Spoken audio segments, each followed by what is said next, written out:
off again. But it's the only... Good afternoon and welcome to NUFC Matters with me, Steve Reid. Today I have such a packed set of guests today. We've got Martin in, we've got Pete, we've got Andre, we've got Al Walid, we've got Chris Hall, we've got Daz, we've got Chris. Chris, one day I'll pronounce your surname Argyrus. Argyrus.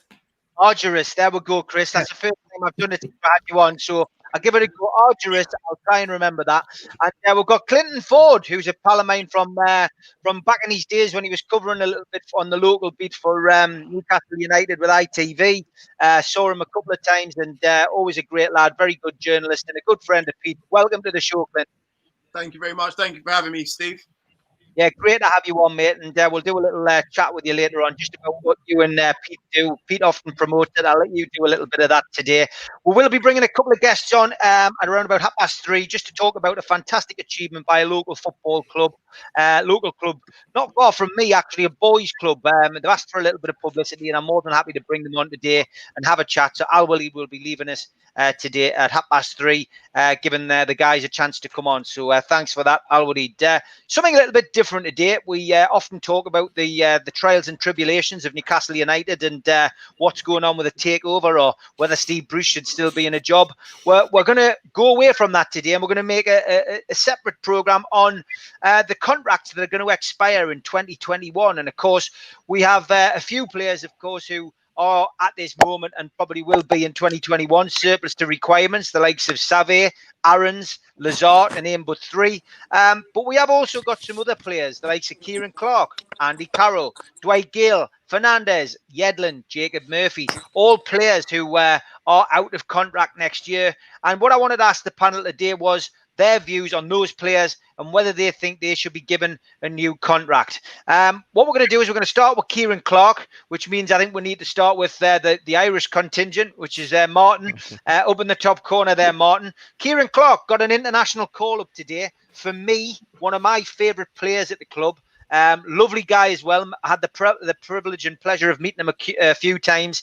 A great signing who was brought in initially by Rafa as a cover player, but never let us down. And somebody who, when the chips are down, he'll go in, he'll play a position, centre half, he'll play full back. Scored a few crucial goals for the team. For me, definitely one who I would always, recommend that, was in and around the squad as well. Bit of a boy, bit of a lad. What's your take on Kieran Clark, and would you give him a new contract? Simple answer, yes. I would definitely give him a new contract. I think he's good in the air.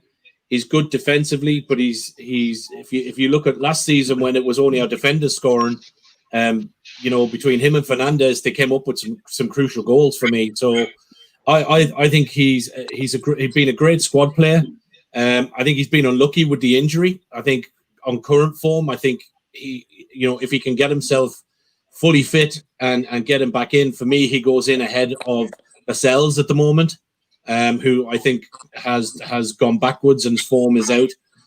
So I think from a defensive pairing, for me, I think Clark and Fernandez are the two best central pairing. I think they're the best central pairing that we've got. I think obviously Lejeune is in that mix, but obviously Bruce doesn't seem to fancy that with him being loaned out. So for me, yeah, Clark is 100%, Steve. I think as I said, he contributes goals. He's a good squad player. He's a professional, and I think we need that stability at the minute, because I'd be concerned at the minute with Lascelles' form. So yeah, absolutely 100% contract. Okay, Pete, what's your take on Kieran Clark? I'd agree with Martin. To be honest, he's a player that I would like to see stay at the club. My only concern with him is that of his injury record. His injury record's not great, and it's not niggly injuries. When he's injured, he's out for a significant period of time. And as we know with our squad over the last year or so, we can't really depend on players that are out for significant periods of time. So that would be my only question mark. So I think it's all to play for him. I think it's all up in the air. I don't think it's set in stone that they'll give him a new contract. I think they're going to wait to see how he comes back. He was meant to come back in restart, and then I think had a reoccurrence of his injury, and we haven't seen him since. So, how he comes back, and seeing him again for the Republic of Ireland will give us an idea. Hopefully, he'll get some minutes, and then he can start playing for us. Because I agree with Martin. I would have him starting at the moment. I'd have him starting with Fernandez. I think they've played together before as a pairing. They've looked good together. They're both a goal threat. They both can score goals, but both very commanding. And it's exactly what you want in the defending lineup that is quite kind of restricted. So, like I say, all to play for. But if he continues to get injured, I don't see them giving him another contract, unfortunately. Yeah, okay, that's a fair point, Pete, as always. Andre, welcome back. Great to have you on, mate. I know you've been very busy recently. It's always great to have you on the international show, though, mate. Welcome back. Your views on Kieran Clark first. Nice to be back, guys. I like Kieran Clark a lot, actually, and he for the 4 years he's been in Newcastle, he has 10 goals. He's averaging like two goals per season. He has a couple of seasons with 3 goals. But what Pete mentioned, actually, the last couple of seasons, he does like 10 to 15 games per season. This season, he hasn't even played yet, only the League Cup game against Morecambe. So honestly, I like him, and I think Steve Bruce likes him. He's a more like orthodox defender, like very good at defending, no fancy stuff. And I think Bruce likes him, but it's a matter of if he can stay fit. He's also turning 32 next year. So he's already at towards I won't say towards the end of his career, but he's for sure past his prime. So I'm not so sure that they will offer him a new contract. If it's up to me, I will. I think he's been very, very steady and reliable when he comes in. Okay, great stuff. Al-Walid, Kieran Clark, would you give him a new contract next year? Oh, Al-Walid. You've done a spenny. You need. He's realised. Schoolboy era. I always remind myself, but I forget sometimes. No problem. For me now, we shouldn't mess with the defense. Any good defense, we should keep him because they are rare right now, and we can't exchange them. Yani, God forbid, let's say if someone get injury, who will be the backup for him? So we shouldn't miss the defensive player. As soon as we are not clear who the player will bring for defense in the mercato. Okay, cheers, mate. Clinton, Kieran Clark, as I say, I mean, Andre makes a valid point about the goals he scored, but he also makes a valid point about his age. But does age count against you as a centre half if you've got the experience and you've got it upstairs? For me, obviously, with the experience, we need that sort of player around the club. Obviously, we still got Lascelles as a leader, still very young, but at the same time, we know who the leader is. Mike Ashley, and he doesn't like people over the age of 30, so we'd all be counted out. So, again, if it's left up to Mike Ashley, then obviously he's out the door, isn't he? But I think we still need someone like Kieran Clark, who's top 2 defenders in our club with him and Fernandez. And again, with the decline of Share as well, Lascelles is looking a bit shaky. I still think we need someone like Clark as cover because, let's face it, we're never going to go out and spend 30, 40 million pounds on the centre half, are we? He was linked with, central defenders in the summer, but at the same time, they didn't come through. I think it was linked to that guy from Arsenal, Rob Holding, but that never came through. So it makes sense for us. If we're going to be scrimping and saving, we might as well keep him as well and just offer him a 2-year deal. Yeah, okay. Chris, your take on Kieran Clark? Yeah, on the balance of the ledger, as Martin says, good in the air as a goal threat. As others have said, I do feel like he's in a pairing with Fernandez is our best 2 pairing. We should see that more often. But as others have said, he's an injury risk. We haven't seen a lot of him. So I'd be inclined to give him a short-term contract. Yeah. And congratulations, Chris. It does seem as if Donald Trump's finally conceded the election, mate. So I know it's been a long wait for you, but he has gone out in style saying that the election was rigged, but he has called Joe Biden the president-elect, mate. So hopefully... That's news to me. So thanks for breaking the news to me. Hopefully you can stop watching CNN now and get some work done. They're watching the Masters. They're watching the golf. Well, that's it, yeah. That's great to see you, mate. And as always, there with your personal security behind you. How are the matters? I mean, obviously, Kieran Clark, we're talking about players who are out of contract for those of you who just tuned in late, and Kieran Clark's one of them next year. Would you give Kieran a contract next year, even if it was just a 1-year contract like Andy Carroll's had? Okay, now you're offering me the 1-year option. Okay, right, yeah, no. First of all, I do like Kieran Clark, and he's Irish as well. He came in under Rafa. He did a great job for us, and the injuries are a concern. I'd be inclined to kind of. Let's see how he comes back from injury. See how he. There's plenty of games over Christmas. See can he get a run for us there. And yeah, I definitely give him a 1-year contract. I'd be dodgy around if you take that. He may look for it too, and that's where I'd be a bit iffy and might sit on the fence a bit. But if it was to put me on the spot, I'd say yeah, give him a contract. Okay. Good stuff. That's a vote for Kieran Clark. Chris, great to see you, mate. What's the view from you on Kieran Clark? Hey, Steve.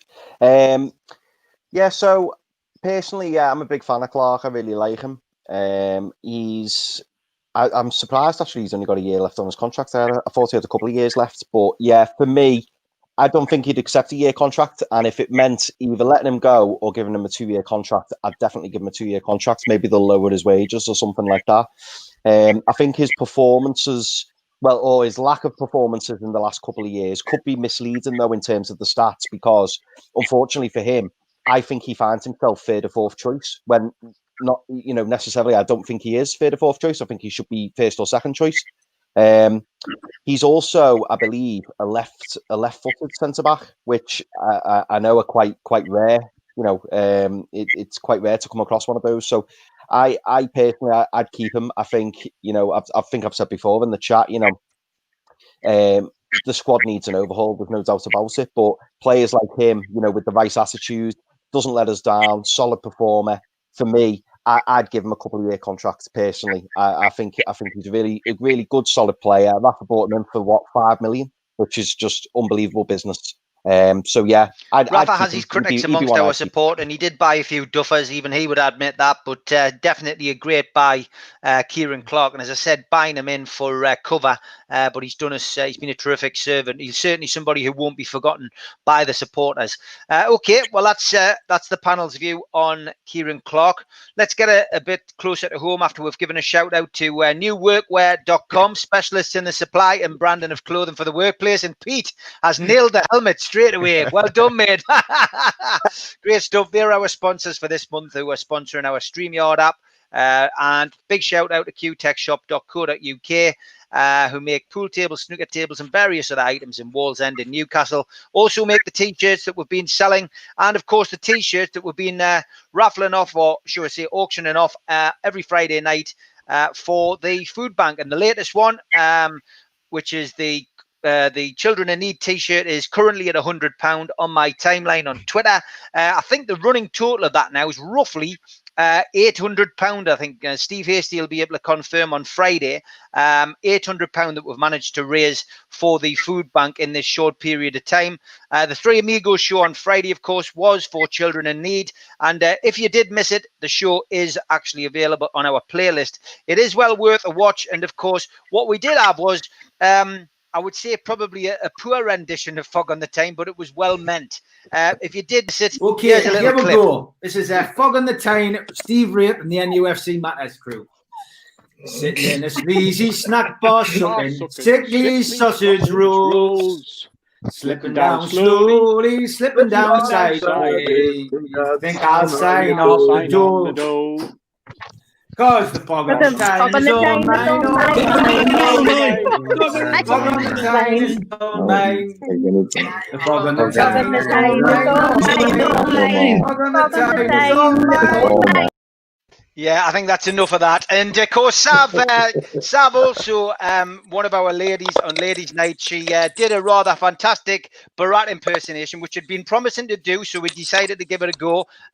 This one's a little more watchable than Fog on the Tyne. Okay, here we go. Drum roll. Go ahead. Yak Schmidt, pleased to meet you. My name is Borat. My neighbor, Naftan Teleguay. He is a pain in my assholes. I get a window from a glass. He must get a window from a glass. I get a step. He must get a step. I get a clock radio. He cannot afford. Great success.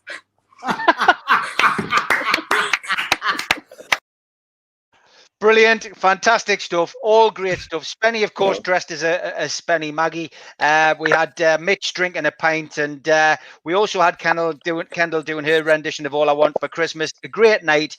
We managed to raise £1,000 for children in need, and not bad for an idea that Spenny had first thing that morning. So great success, as Borat would say, but great success for children in need as well. And we're delighted that worked as well as we hoped it would. We will look at other things. Anybody wants us to try that again and raise some money for a charity which is in Ireland, would be more than happy to do it. We do have a few Irish contributors, and I know Martin and I know Samantha and Daz as well, you know, might be over the moon if we could do that. So if there's anybody out there who watches in Ireland, or Martin and Daz and Samantha have any ideas, then they're more than happy to do it again. Maybe it's on a show coming up before Christmas. We're always happy to raise some money for charity. Great stuff. So Martin, Andy Caroll, a bit closer to home. Andy Caroll, let's talk about him. Would you keep Andy Caroll? Would you give him another 1 year extension?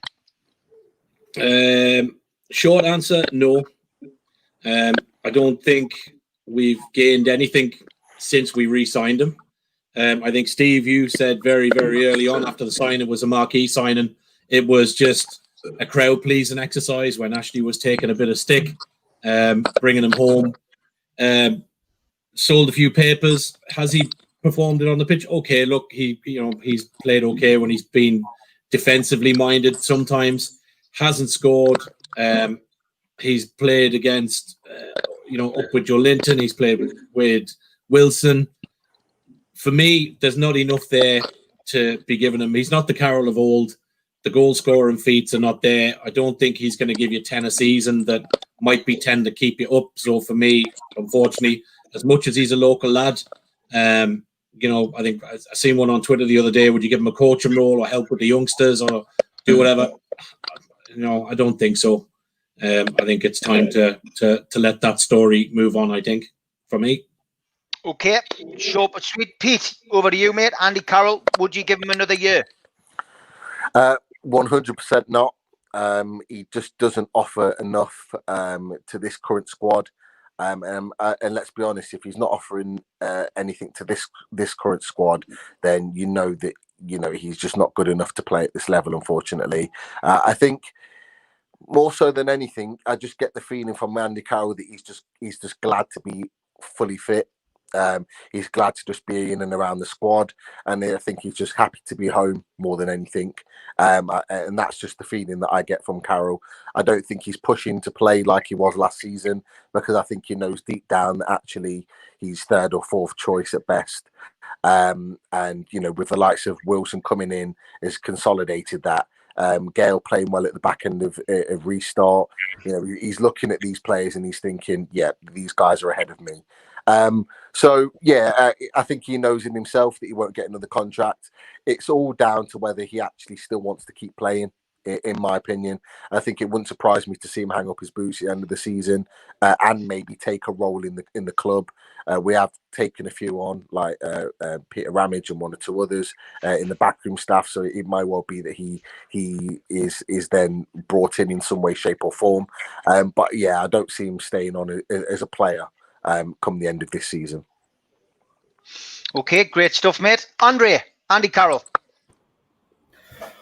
Well, for me, it's really painful watching Caroll, actually, because he used to be one of my favorite players. Like in his prime 10 years ago, I used to love the guy, and I still love his area of power and how dominant he is in the air. But these days, he's so immobile, and really the injuries have taken their toll on him. So definitely, I can't see Andy Caroll staying, and he hasn't brought much ever since he came.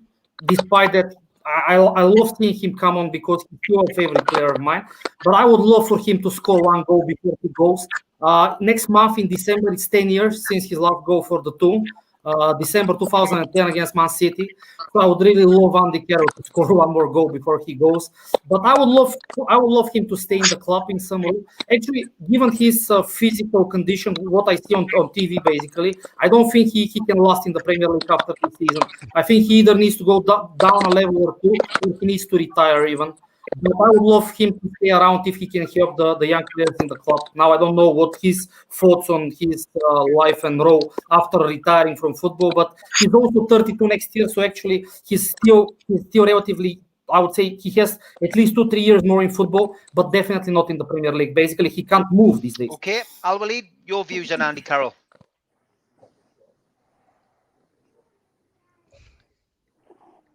Yeah. Me, I will be a little different. Disagree a little bit. I see him a fighter. He's a fighter. I see him running. He keep moving in the field. Comparing to some players, they are sometimes they are not just moving it, especially when they are giving up. And surprisingly, I find him maybe first or second choice for Steve Bruce if he's stuck with us with the result. He put him in the last 10 minutes, maybe because he's experienced, he's tall, he's fit, as you said, guys. So for me, 1 year more, it will not hurt, especially with this condition now. But also, if you allow me to just say, also Gayle, I don't want Gayle to leave, as well. If it's one of them, I may choose Gayle. Thanks, mate. Clinton, Andy Carroll. It's interesting that Al-Walid said 1 year more. I don't think I could see one game more at the moment with Andy Carroll. I think he would struggle to get into South Shield's team. I really do. I really do. He's so immobile. He's not doing anything. It's more of a PR move, a PR stunt to get him into the club. And I just can't see any more of him. No, it just doesn't work for me. Andy Carroll coming onto the team, it's just when he comes up, when his number comes up, I just feel it's desperation when he comes onto the pitch, and I just feel like he doesn't offer anything. I think our second best striker in the club is not Caroll. It's probably Dwight Gayle, who we can probably get onto later on. But we need to get rid of him as soon as possible, really and truly out. Okay, Chris, Andy Carroll, your view? My first season in the UK was 2015, 2016, and I was in Chelsea. I went to a bar, it was full of Chelsea fans, and I got to see Andy Carroll score 2 amazing headers to single-handedly beat Chelsea 2-1. But sadly, we haven't seen him do anything like that in a Newcastle strip since he returned. His high point in a Newcastle strip since he returned was the preseason game this season when he, did that amazing volley header volley and then scored all in one coordinated motion. But it was an experiment, and as others have said, sort of a salve to bring a familiar face in with Steve Bruce, but unfortunately this 2-year experiment has failed, and I wouldn't give him another year. Okay, Yano says getting 35 million for him was Ashley's greatest business deal. I don't think anybody can disagree with that now, although we all disagreed with it when he sold him. Daz, Andy Carroll, would you like to see him stay or go? No. Short answer, Steve. No, I wouldn't have given him a contract this season. So definitely not next season. He had his chance last season. I do admire that he's managed to stay fit, and it is handy, I suppose, if we are desperate and we need to do something to shake it up and get a knockdown or a header or something. But no, I think he's just taking up a squad space now, to tell you the truth. And this is last season for us, MSL or somewhere else. Yeah, continue on, but no, not for us. It's done. Okay, Chris, finally from the Andy Carroll perspective, what do you think? Do you know what, Steve? I was really torn when you first asked the question, and I'm still a little bit torn, but I do take on board everyone's opinions on it. And I suppose, like Daz has just said, then it is. The ultimate thing is down to a squad space, isn't it? I mean, when we first signed him, my initial thought was, do you know what? It's on a pay as you play basis. So he's going to be on minimal wages, and it's probably great to have him in and around, the training sessions and the changing rooms, stuff like that. And I don't think anyone can deny when he comes on the pitch, he makes a difference. And there's nobody like Andy Caroll at the moment. Well, the nearest person I'd say is probably Chris Wood. That's probably as near as you get him. But Chris Wood's far more mobile and gets about far more. I completely agree with that. But I am a little bit torn, and maybe it's just because as well. I remember how devastated I was when we sold him. I was really gutted, and obviously because he went to Liverpool, that made it even worse. So I was getting no end of stick for that. But yeah, I reluctantly agree with everyone. I think it is time to go, but I would like to see him score a goal again. If he was to stay, I wouldn't be completely against it. But given if someone gave me the decision now to make, I'd probably agree with everyone else. I think it is time to go, but I do still feel like he has got something to offer. And the sad thing is, I think football's moved on. The way we play football's moved on. I mean, if it was back in the Allardyce days and the Pulis days, he'd probably still be doing absolutely great. But I think the likes of Pep and Klopp and people like that, they've really the game has changed a lot, and nobody can really do with an Andy Carroll anymore, can they? So sadly, yeah, it probably is time to go. Okay, that's fairly damning on Andy Carroll's potential chances of a new contract from the team. We're talking about players who are out of contract next year and whether we would give them a new contract. At the moment, it's not looking too promising. In about 10 minutes' time, we're going to bring the 5 minutes' time. So we're going to bring the lads in who I mentioned earlier. So I will come to you next, and I think you've already answered the question on Dwight Gayle. So what I'll do is we'll look at Fernandez, and we'll keep Gayle till after you've gone. Fernandez, would you give Fernandez a new contract next season? Of course, as I said earlier, we shouldn't now mess with the defenders, especially the defender we have now, the good ones like Fernandez, Lascelles, also Clark. Yep. Okay, mate. No problem. Well, listen, Albert, thanks for coming on, mate. We're going to drop you out now because we're going to have a couple of other guests coming on. Great to have you on, as always, and we'll see you hopefully for the next show at some point. Thanks very much, Albert. Take care. Martin, your views on Fernandez? Yeah, I'd give him another contract. I think, again, as I said earlier on, we were talking about Clark. I think Fernandez and Clark is probably the best partnership we've got. I think Fernandez is being seen to be probably a bit more of a leader than Lascelles at the moment. I think my only criticism of Fernandez would be he does get pulled out of position quite easily sometimes and can be fond of an odd mistake. He has given a couple of penalties away, but I think that will be extremely critical of not wanting to give him a contract. And I think sometimes it's our defensive shape that doesn't help him. And the misunderstanding of who's covering, who's dropping back. So I won't be overly critical on the guy, but I think he's as the current squad stands, I think he's the best defender we've got. Okay. Pete, your views on Fernandez. One of the comments in the chat there, Lee Taylor says Fernandez is one of our best defenders and is an experienced pro. So I presume Lee would like to see him stay. Would you? 100%.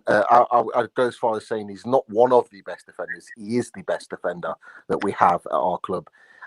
Look, you don't play for Argentina and go to World Cups and play with some of the best players in the world if you're not of that caliber, and he is, and he's proven that. He is an absolute snip at 4 million. I think it was rumoured at 6 million we paid to Swansea, and then it was turned around. I think we'd paid even less than that. He is an absolute snip of a deal that we got. He is absolutely fantastic. I would slightly agree with Martin. I don't think he makes too many mistakes, if I'm honest. I think he's part of the reason why our defence is so solid. And in fact, I think he's up there with one of the defenders that's made the most blocks in the Premier League so far this season. He just cuts out everything. It doesn't matter whether a striker's tall or small or big or small. It doesn't matter. He manages all types of defenders, and he's been leading from the back. I mean, the amount of minutes that guy's played over the last year is crazy since he come back into the team. Every day, every game, always playing, plays at 100%, and you can always count on him. So he's 31 now. I have no problems giving him another couple of years contract, 100%. Yep. Okay, Andre. I'm sure you've got some stats to back up what people were saying there. Fernandez has done well since he came to the club. He's settled in. It's always a concern when a foreign import comes in whether they're going to settle. But he didn't struggle at all and took the Premiership by the scruff of the neck and has done really well. What's your views? Would you give him a new contract? Yes, definitely. I'll give him a new contract. I think I would go as far as to say that he's the best player these days in Newcastle, at least this season. But I agree also, okay, Pete mentioned it, like he's number one in the Premier League for blocks. But also, that Darlow is number one for saves. And last year, Dubravka was number one in saves. So basically, this leads you to what we see actually game after game, that Newcastle has this, it has the issues with shape, issues with tactics. Like we don't know what the style of play. We invite the opposition to have all the possession, but we are not a counter-attacking team. And I think that Paulo Maldini in his prime will struggle in the current Newcastle team. Like you cannot tell who's a good defender, who's a bad defender, given the way United play these days. And I think that Fernandez actually cannot even show how good of a defender he is, because in reality he was part of the Argentina squad when they reached the World Cup final in 2014. He's a world-class defender. Like his stats show, but he's struggling in a bad team. But we need him to stay definitely. And it was a very good, it was a coup by the club that they managed to extend his contract with 1 year. But now he's also turning 32 next year, so it's a big decision to make whether you give him another 2-3 years and he stays until he's 35, or basically you release him, and I'm sure that he'll find the club easily. Okay, great stuff. Clinton, your views and take on Fernandez, please. Would you give him a new contract? Yeah, of course. Look, Steve, it's an easy one for me, mate. Like, he has to stay 1,000%. I mean, he's definitely up there with one of Benitez's better signings, probably top 5 if you like. He's key for Lascelles' development as well, because again, Lascelles has still got a long way to go. Like, Lascelles still makes mistakes here, there, and everywhere, and having an experienced head alongside him now makes him a better player as well. So he needs to stay for that. No nonsense defender. I love that. We're kind of losing a ball playing defender by not having a June there, but obviously he's elsewhere. But I like the fact that he just keeps it simple. And let's face it, during our years as Newcastle fans, we've never seen too many decent defenders, have we? Barring like Woodgate and Colaccini. So to have a steady Eddie like that, it makes sense to have him there. So I would definitely keep him there for sure. Okay, Chris, what's your take on Fernandez? Yeah, like Pete and others said, I believe that he is our best defender, steady. So I would definitely keep him. Just as others have said, we sort of lack shape and sort of tactics, but I think whatever back 3, back 4, back 5, hopefully not. He fits in the system, and again, he does form our best back 2 with Kieran Clark. So keep him, definitely. Okay, Daz, Fernandez. Yeah, for me, it's a no-brainer, as Clinton has said. He's definitely one to keep. So that's a definitely yes for me. But that's even if there was a takeover, I'd still keep him, and we could fit put people in around him, and he could bring them into it. But the other thing I was going to say is, yeah, if it was a straight shootout between Fernandez and Clark, and you could only keep one, and you were building that squad after a takeover, then it's Fernandez. It'd be a definite choice for me. Okay, last but no means least, Chris, your views on Fernandez before we turn our attentions to local youth football. Yeah, really easy one, Steve. 100%. Got to keep Fernandez. He's actually one of my favourite players. And you know what? I'd make him the captain tomorrow. I really would. I've got a lot of respect for him, and I think he's one of those players who, he will give you a good 6 or 7 out of 10 most games. Some games would be excellent, but even if he's not having a great game, he doesn't tend to have shocking games.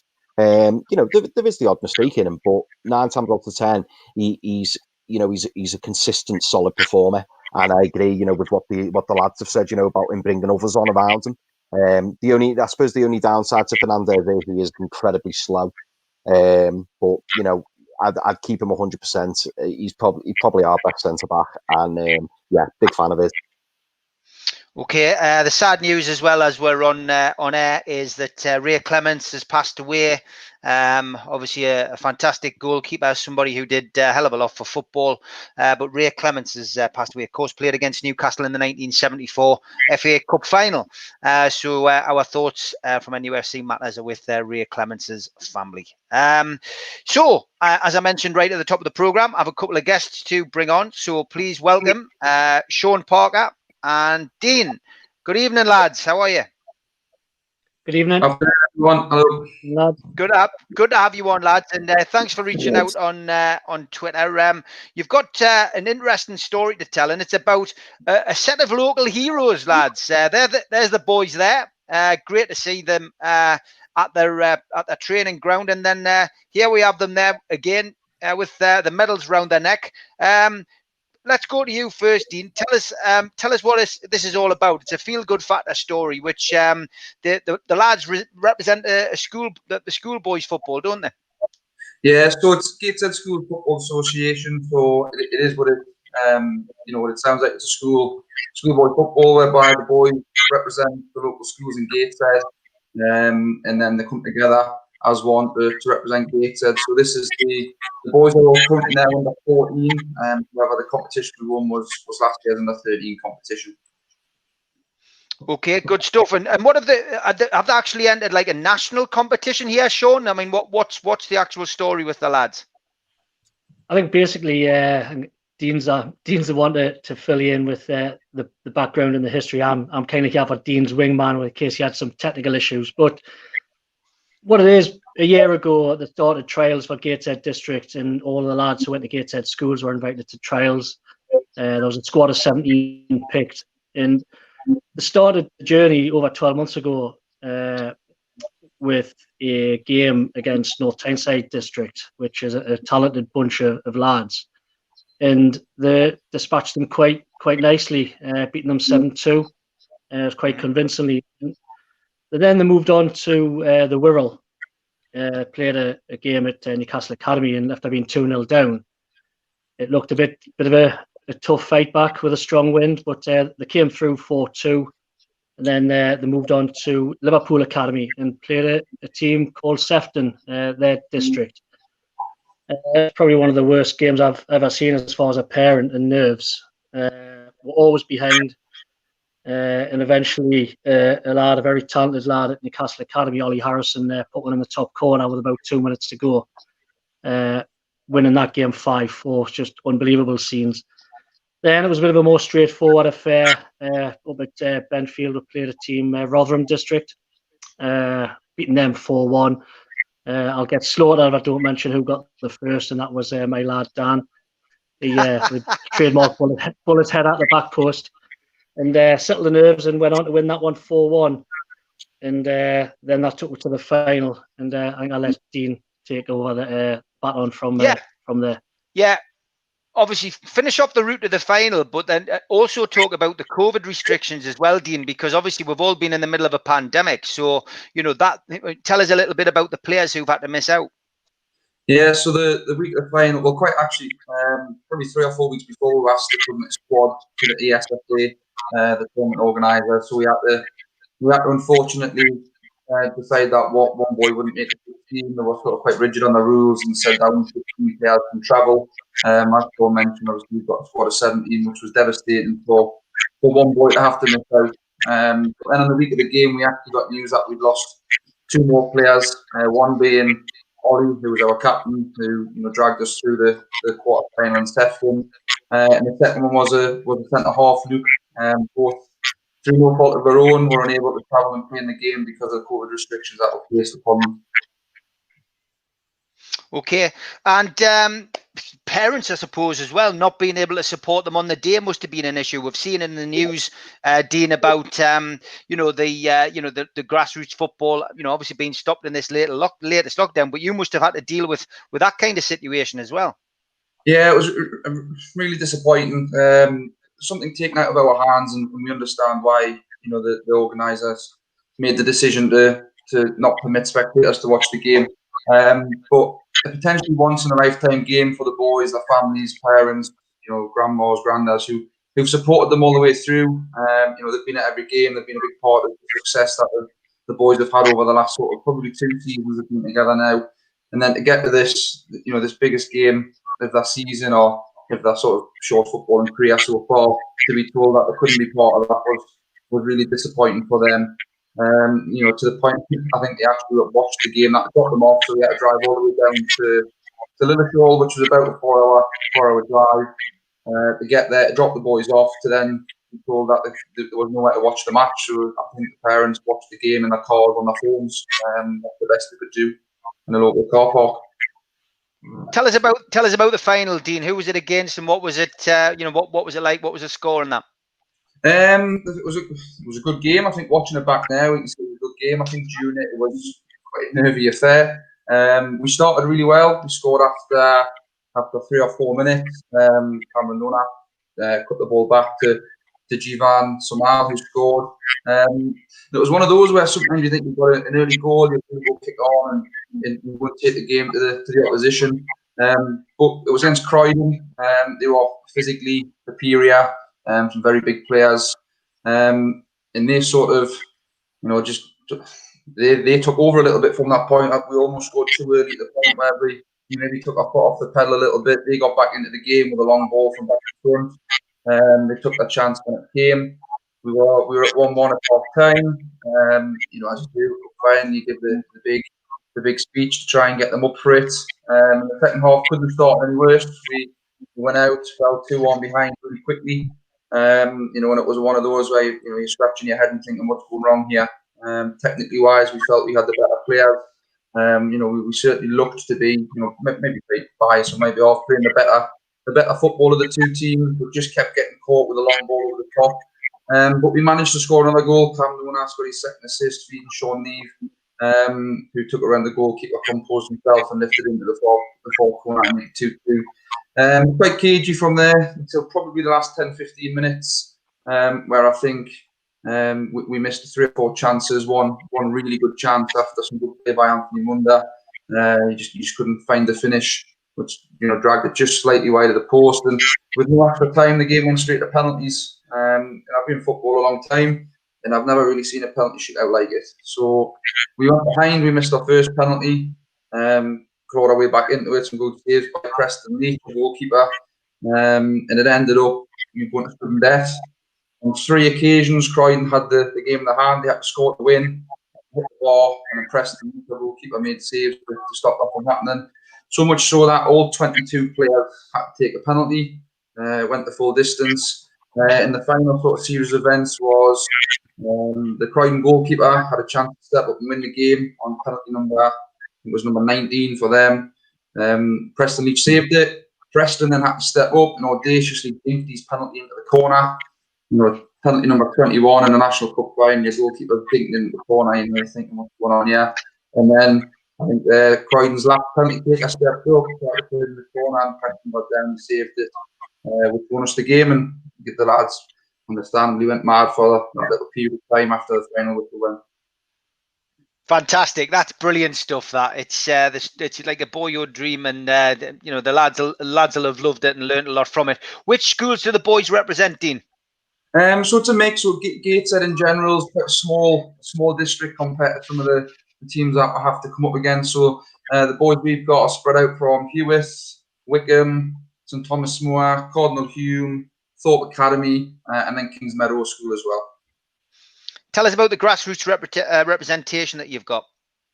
So we've got lots of talented players, and Sean touched on it before. We've got a few players who represent Thorpe Academies. So we've got Newcastle United, and we've got 2 boys who play for Sunderland as well. We must, I think, at this point as well, put on record that we thank the academies and we thank the professional clubs for allowing the players to represent us. Newcastle especially have been absolutely fantastic the whole way through. They let us use their academy base to host some of our games. Our game against Caroll in the last 16. Speaking to some other managers up and down the country as we've been playing, some professional academies don't allow their players to play. So we've been quite lucky that I was due. So some of the boys play for Newcastle Sunderland. Then we've got lots of local representation from Newcastle City Juniors, or then Boys Club, Newcastle East End, Montague, Southfield, Gateshead. So there's lots of players playing in different places across the North East. What's the school football organisation as a whole? What's it like, and what's the plans moving forward then, Dean, before we finish off? The organisation, so we touched on before, it's a small organisation, and the committee, so my role on the committee is all volunteer based, or volunteer run by local teachers. We've this season managed to run 2 district sides, one at under 13 and one at under 14. We would love to do more, but I think as per a lot of struggles with grassroots sport at the moment, funding's not great. We rely heavily on sponsorship. The parents have had to dig deep into their pockets to pay for 3G venues to prevent games from being cancelled. Obviously travel up and down the country playing games, and so going forward, we'd love to be able to offer more teams at different age groups. But strangely enough, an issue we've had with that is actually getting volunteers to come in and coach, to put their name forward to want to do that. So at the moment, I'm a school teacher, but the manager, Madden, who unfortunately couldn't be here today, he's a coach at Newcastle City Juniors. I think he's vice chairman at the club as well. So luckily enough, I've got Adam to work alongside myself with this team. Adam to lead the team, and I support him with that. But other than that, we've only got one other guy who works within the 14 alongside another teacher. So really, I suppose it's a shout out to try and grow that. There's opportunities for local coaches to get involved in an organisation that's now national champions. And any local companies that would be willing to offer donations or sponsor for kit. Again, just touching on the parents' support. They've had to buy them raincoats so they can travel down so we can look the same. Otherwise, we would we'd be going down looking not very professional. Yeah, no, that's great stuff. Gateshead SFA, on Twitter, if anybody wants to give the lads a shout and offer any sponsorship or offer any strip sponsorship or whatever. Anything from you, Sean, before we finish off? No, just as a parent, a massive, massive thank you to giving us this experience as parents, and especially for the kids. Dean, Adam Jones, and a guy called Neil have been instrumental in how they've kept the lads together. They've kept them, pushing them, training them when they didn't have to. It's just been a massive experience. And I know I speak on behalf of all of the parents and thank them very much. It's been a great experience. And if anyone has got a spare 2 hours to spare, go and watch the cup final. It's fantastic. It's a great result, and it's I think I've watched it half a dozen times. So it's good. And thanks for this opportunity, Steve. It's thank you very much. Yeah, not a problem, lads. It's always good to help people in the local community, and great to chat to you. Sean, Dean, best of luck, and look forward to catching up with you soon again, lads. Take care. Thanks, guys. Steve, all the best. Cheers, bye. Cheers, lads. Great to have them on. Always good to support local football, and local football's going through a bad time at this moment in time, whether it's non-league, whether it's kids football, and this pandemic is obviously dragging on, and we're just hoping with all of our local clubs that do so much in the community, and all the people who do it for free, all volunteers who support these clubs, can manage to keep their clubs afloat until we get back to somewhere where we call normality. Anyway, today's show we were discussing the players who were out of contract in 2021, and we have Dwight Gayle up next, Martin. Al-Walid touched on him when he was on the show slightly earlier. Your views, Martin, on Dwight Gayle? Would you give him an opportunity? Would you like to see him stay? I mean, this is all, as we've already discussed, it could all be academic and up in the air if a takeover goes through, of course, but presuming a takeover doesn't go through, would you give him another contract? For me, yeah, I would. I like Dwight Gayle. I think probably other than Wilson, for me, I think Gayle is probably the most natural finisher we have. I think he's a poacher. I think he got a bit of stick during the restart for a miss that he had. But I always say with a good goal scorer, you might miss 6, but at some point you'll be, it's about being in the right spot at the right time. And I think for me, Gayle makes the right runs. He puts himself in the right positions. He can run through the central. He can come in from wide. But he just has a knack of being in the right place at the right time. And I think if you look at okay, a lot of people look at him and go, you know, he's probably better suited as a championship player. And to be fair, he probably is. But from the squad as it currently stands, you know, there's nobody else behind Wilton. I don't think that would get us maybe 10, 12 goals where we need him. So for me, yeah, I think he's worth another contract. Okay, Pete, do you agree?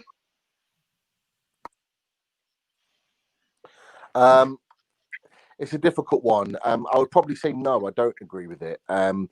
Purely on the fact that he again, like we talked about one or two others, he is injured far too often and for long periods of time as well. He's a guy that is very talented. I think with a more run of games in the squad, I think he'd score goals. But the problem is that he picks up injuries that just halts his ability to have a decent run in the squad. What I would love to see is actually him and Wilson playing the same team together. I was actually convinced that if he was, because there was a lot of talk that he might not be fit until January, I actually was quite convinced that I didn't think he'd play for the club again. I thought that they'd try and move him on in January when fit, with 6 months left on the contract, try and get a little bit of money from him and actually bring in someone else on loan. And then rebuild again next summer. But the fact that he's already back training now says to me that he'll probably play before January and therefore will probably end up staying for the season. So him and Wilson together would be nice to see. He's got it. He's the biggest one out of all of them. He's got it all to play because he's on a lot of money at the club.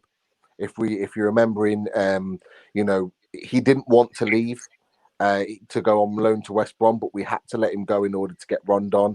But if you can remember, we actually gave him a fresh contract with more money to enable him to leave. So he's on a hell of a lot of money, a lot more money than really his ability deserves, in my opinion. And therefore, that will be the question in the back of Mike Ashley and Steve Bruce's mind: is could that money and that wage be better spent elsewhere on a better quality of player and a player that actually could be fit and playing regularly? And I think, you know, I've talked about it before on the show, you know, as a squad of players, yes, we're looking at one or two players and thinking, yeah, you know, they're good players. Yes, injured, but can do a job. But we need to be looking beyond that now. And there's some players in this squad that Rafa put together in the championship that are actually past their sell-by date. And unfortunately, I think Gayle was one of them. I'm sick and tired of seeing him play 3 games and then disappearing for 6 months. We need him playing all the time, and we need a striker that's going to be pushing Callum Wilson and not just necessarily playing together, but pushing him for goals and for starts in the seasons moving forward. So for me, I think his time's up. Okay, Andre, Dwight Gayle. It's funny that all the 4 players that we talk, like Kieran Clark, Andy Caroll, Fede Fernandez, and Dwight Gayle, are more or less the same age. So this shows you actually the club policy behind the contracts, and basically the fact that now also if you give Dwight Gayle a new contract, you have him until he's 33, 34. And Dwight Gayle has never been prolific in the Premier League. Like in his best goal-scoring season in the Premier League, he had 7 goals for Crystal Palace. And as far as I can remember, it was a season where he basically scored like 5 goals towards the end of the season. So I don't. If it's up to me, I would get rid. I mean, I would wait for the contract to expire and not renew it. His level is the Championship, and he's too injury prone for my liking. And we should aim for more and for better.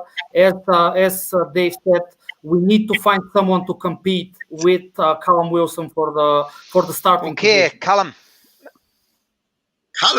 No, Callum, what did I say? Clinton. I'm reading a message. Sorry, Clinton. This is what happens when you're reading you're reading messages trying to do 2 things at once. Apologies, Clinton. I'm happy to see Callum. It's not a bad name, actually. And I wouldn't care. I made the effort to get Chris's surname right as well. No, it's fine. Steve, Clinton. Sorry, mate. No, it's cool. It's cool.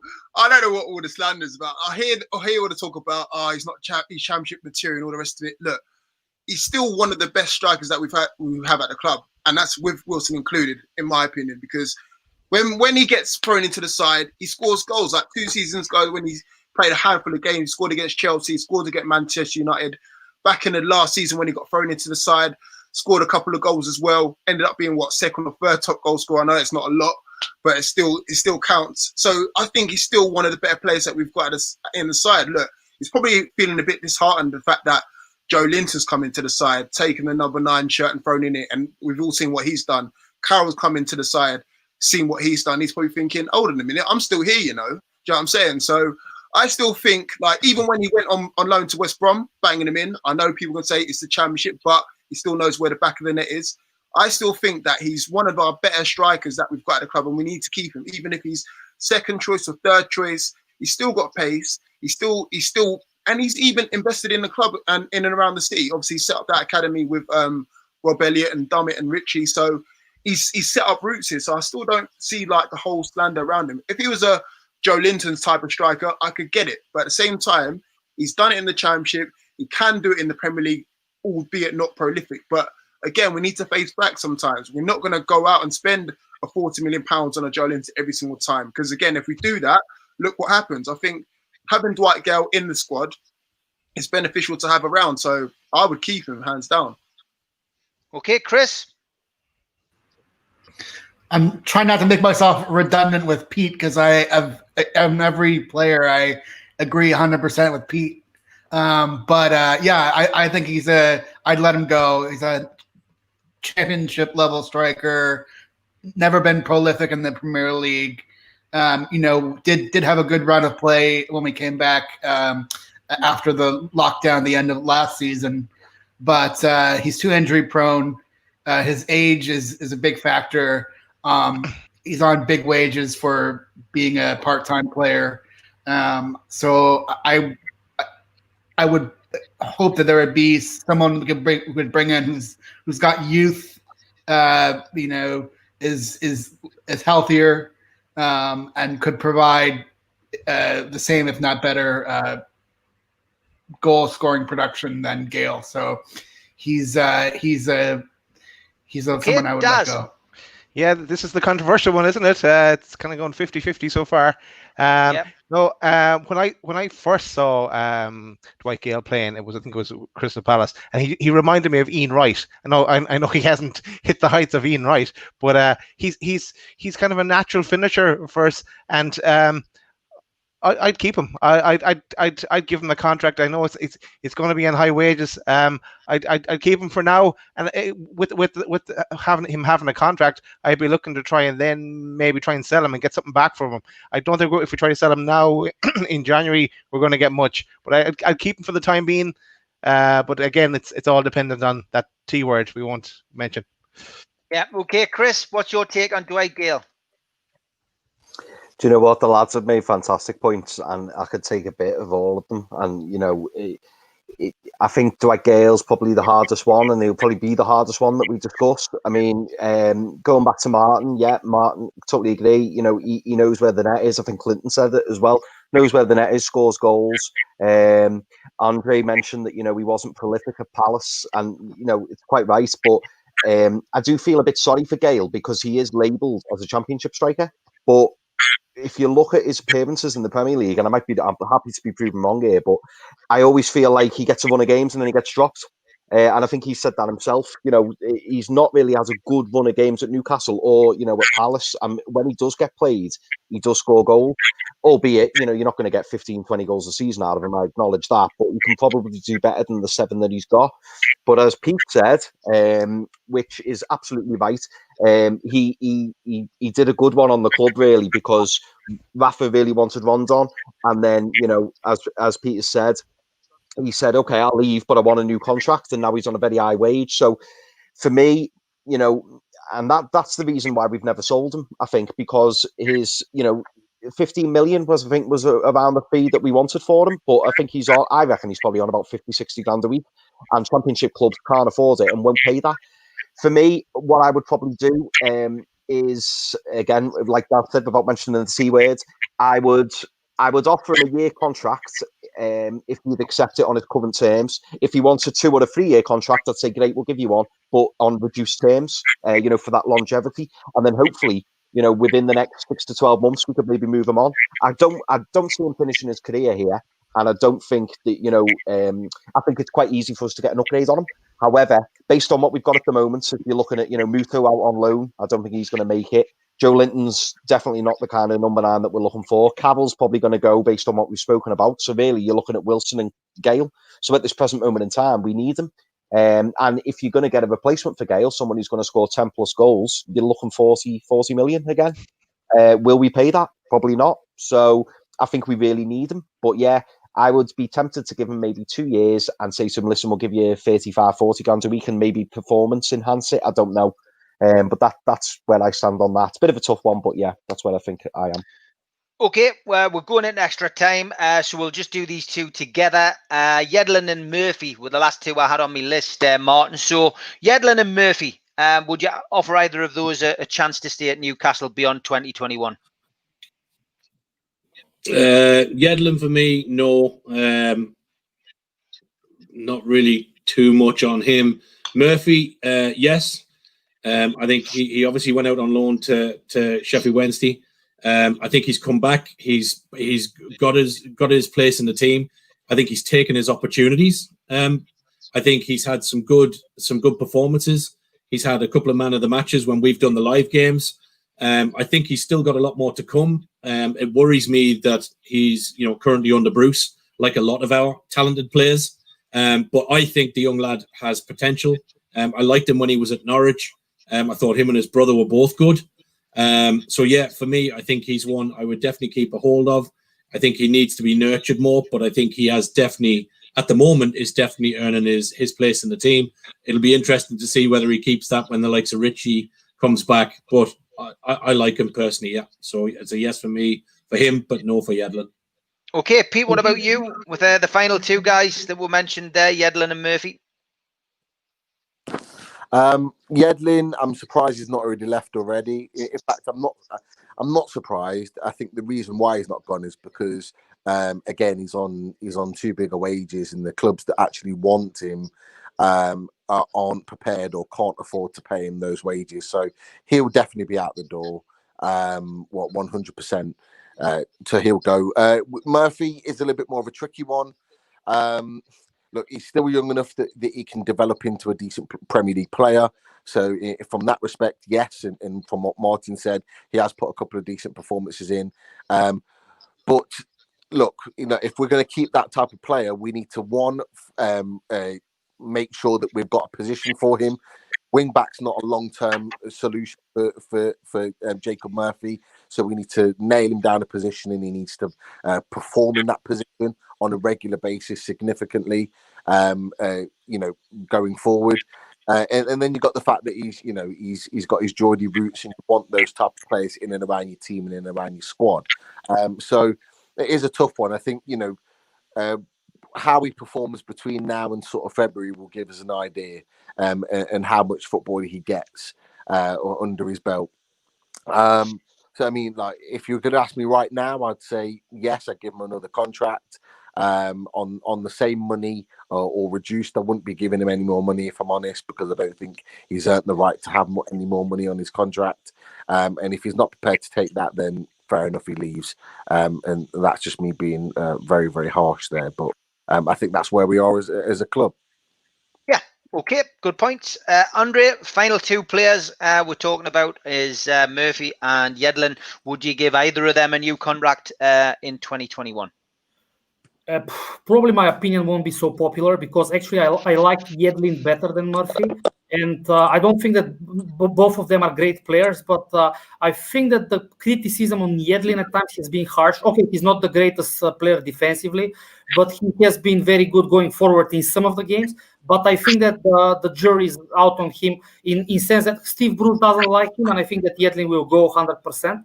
While Murphy, as much as I like Rafa, and I really appreciate what Rafa did for the club, and I'm a big fan of Rafa, I think that Murphy is one of the transfers that didn't work.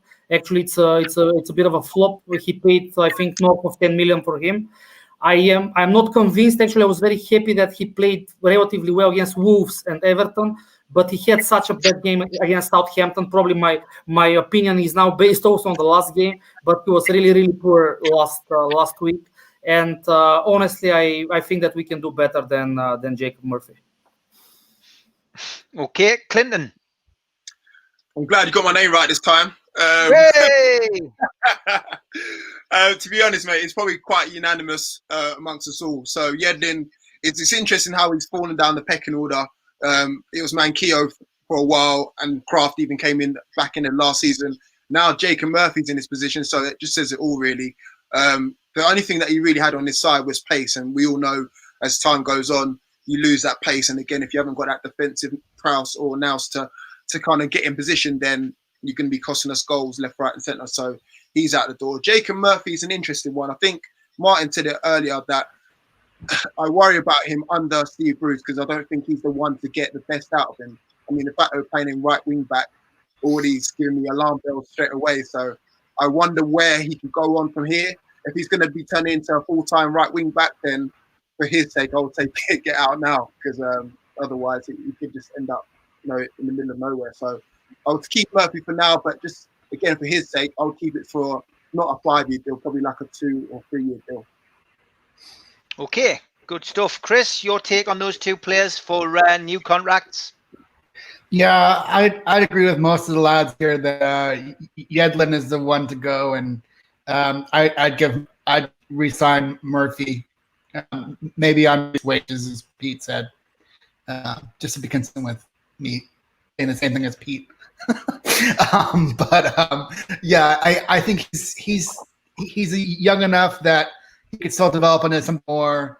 I think with some of the others, Yedlin and Murphy and everyone, we've seen their ceiling, but I don't think we've quite seen the ceiling of Murphy yet.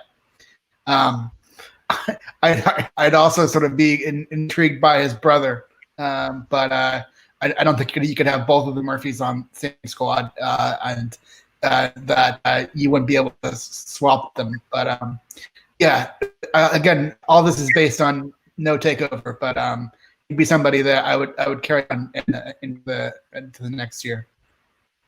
Okay, Daz, your take on those two players? Yeah, on Yedlin, I'd be letting him go for sure. I thought he would have gone in the summer, actually, like Pete said. I'd be thinking for his own sake, he might make the Olympics. Yes, it's deferred, so he's all about the pace.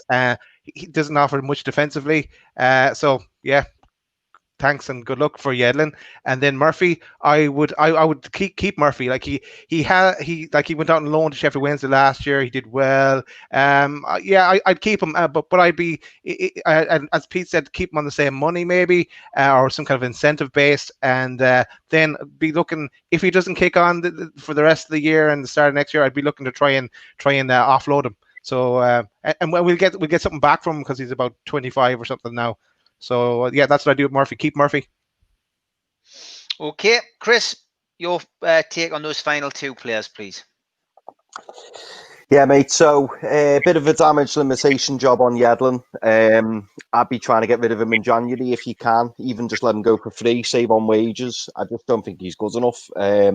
He had pace. Well, I say had pace. He's still got pace, but I just think as a right back, he's not a right back.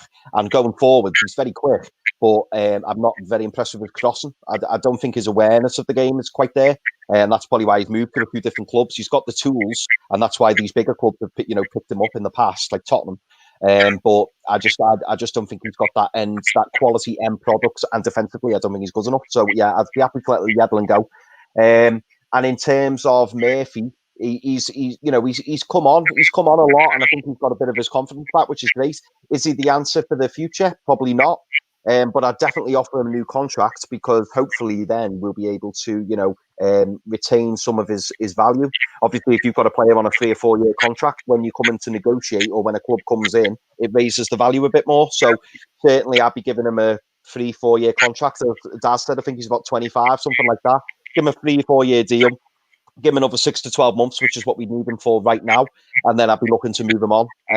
Going forward, I don't think he is the answer. But, if you can get, claw back some of the 12, 14 million we paid for him, I'd certainly be doing that. If he has, 5 or 10 good games, I think you'll get clubs interested in him again. If we can get another 8 to 10 million for him, great. But for the foreseeable, for the next 6 to 12 months, I do think we need him. He's a good squad player, and he'll always give 100% because he's a Newcastle fan, which is a big bonus.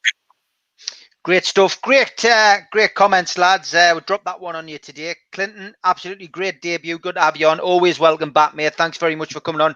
Give you your opportunity now just to promote what you and Pete do. So fire away. No, I appreciate that, Stephen. Thanks for the opportunity as always, mate. Yeah, so myself and Pete and Fumbi, we do our own similar chat around Newcastle United. We call it Geordie's Down South. I mean, obviously, it's the hint in the title.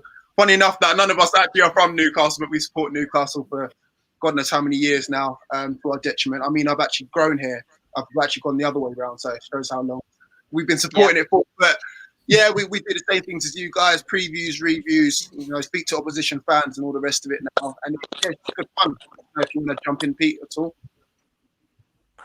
Yeah, I've said it before, just three guys that got together purely because we support Newcastle. Turn from a WhatsApp chat into a stream that we do weekly, and it's just great. It's just like Steve's given us the opportunity today. It's just guys getting together and just talking about the club that we love, and that's not just about Geordie's Down South. It's about what we do. We are Newcastle fans first and foremost. We love the club. We want to talk about the club, and we all know each other and have come together as a community and as a group because we all have the same goal, and is that we want the best for our club, and that's the greatest thing about it. And we've done that for just over an hour today. We do that in Geordie's Down South, and it's just a great opportunity for us to come together and talk about things, mostly negative, but sometimes the odd positive thing we talk about, and sometimes we have the odd smile on our face. But that's just the roller coaster journey of us being Newcastle fans, and yeah, that's just who we are. Great stuff. Thank you all, lads, for giving up an hour of your Sunday afternoon. I'll be back tomorrow night, of course, with Ladies' Night, 7:30 till 8:30, talking to Sav, Samantha, Katie and Kendall about all things Newcastle United. And as always, we will promote our Phone a Friend campaign, which we're running throughout the month of November during this lockdown period. If you've got a friend or a family member and you haven't spoken to them in a while, just pick the phone up, give them a ring. Until 7:30 tomorrow, take care, good night, God bless. I wish you all well. Take care, guys.